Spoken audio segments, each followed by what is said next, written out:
केंद्र शासनाच्या विकसित भारत संकल्प यात्रा अंतर्गत आज संजय नगर, बाजीपुरा व भवानीनगर, मुंडा येथे आयोजित करण्यात आली होती। यावेळी विकसित भारत संकल्प यात्रेत महिला मुक्ती दिन व क्रांतिज्योती सावित्रीबाई फुले यांची जयंतीनिमित्त अभिवादन करण्यात आले। यावेळी माननीय केंद्रीय अर्थ राज्यमंत्री डॉ. भागवत कराड, अतिरिक्त आयुक्त रणजित पाटील, उपायुक्त तथा नियंत्रण अधिकारी अंकुश पांढरे, केंद्रीय संचार ब्युरोचे प्रबंधक संतोष देशमुख आदी उपस्थित होते।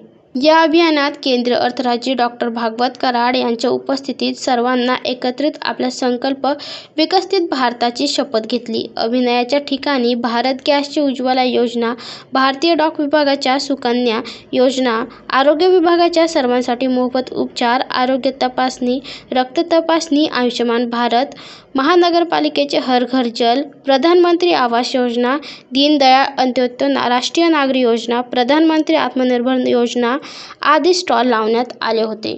Bureau report, AI news, Chhatrapati Sambhajinagar.